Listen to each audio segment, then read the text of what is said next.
Alright, welcome back to the Cutlass Board Games channel. I've got another deck tech video here where we're going to be looking at Leviathan Control. This is an interesting archetype to me because a lot of the usual gameplay is people trying to do things quickly, whereas the Leviathan Control deck is looking at slowing down your opponent so that you have time to set up things to get ahead in the resource trade. But having a look at it, obviously, based on the name, you could have guessed Leviathan is the key card here. The Leviathan reads, choose a discard cost and deal 1 damage to every card in each tableau with that discard cost.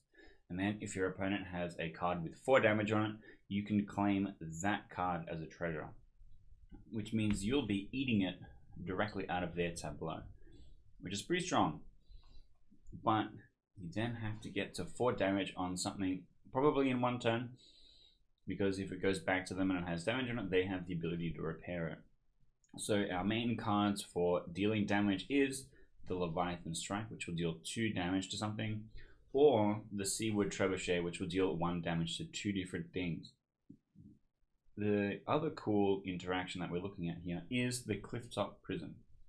What the Clifftop Prison does is it turns an opponent's card face down. You then discard a card, and then you put development time onto that face down card equals the discarded card's cost. Now, one of the interesting interactions there is that if a face up card has damage on it and it is turned face down, like from the Clifftop Prison, any damage is converted into development time. If you think of it like damage is how long it takes to repair something, development time is how long it takes to build something, that time to repair is going to be added to the time it takes to build. So you could potentially be looking at a lot of development time counters on something, which could make it really hard to turn it face up again. Especially if you discard something like the Leviathan, it's going to put 5 counters on that face down card, and then you can use something like the Voidsign at midnight to get it out of the discard pile and back into play. So we've got a couple of different things that are going to be kind of working around that shell. The most obvious one is Orgmundarr the Reshaper, because he adds development time to your opponent's face down cards, which means that you could probably generate kind of a lock if you're able to keep them face down. But you have to keep in mind that if you've turned down cards they've just played, if they turn them face up, they're going to send orders to everything after them. But if you always are targeting the oldest thing, turning it face down, if it does become face up, it'll have nothing to send orders to. So you can kind of slowly over time try and get all of their cards face down to try and lock them out of the game. But obviously the counter to that is Tyler, because she can turn things face up and rip all the damage counters off stuff, so we have to be mindful of her. You'd want to be targeting her and making sure that she's turned face down or whatever. We have a couple of other just generic consistency cards. We've got 2 Outskirts Watchtower, which searches for any of the black bordered cards for us, and the Riftsealers, which can play any of our events, which includes the Leviathan Strike, includes the Voidsign at midnight, and also Unexplored Maelstrom to help us get some extra structures into play. We've also got Caleiran Moat. This is a card that I've not had in any of the other deck techs so far, but it's a really good card in a slow deck like this, because it can stop you from getting all of your cards banished. If you're playing against banish, you can be slowly shuffling all the stuff back in, but it also means if you're playing events, you can recycle and use them an additional time. So if you are going to Leviathan Strike something, you could shuffle that back into the deck to potentially Leviathan Strike again.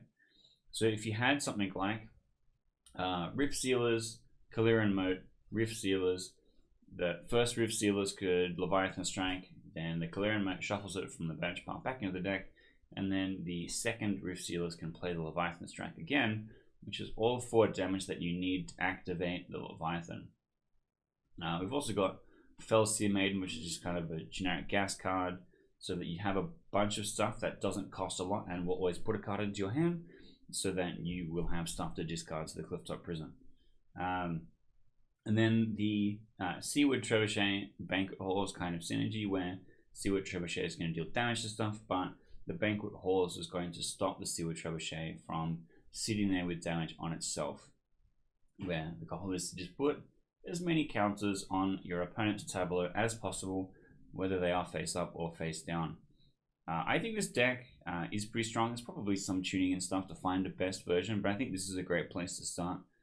It is a pretty strong archetype, as not many people are going to be expecting to have to deal with having their cards turned face down, and are going to be running ways to deal with that. So if you thought this was kind of interesting, go and check out our Discord. The link is in the description. It's got the full print and play for free, and also instructions to set up on Cockatrice. You can play the game online for free.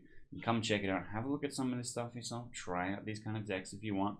There's also a whole playlist on YouTube. It's got how to play content, other deck techs. You can go and check that out as well.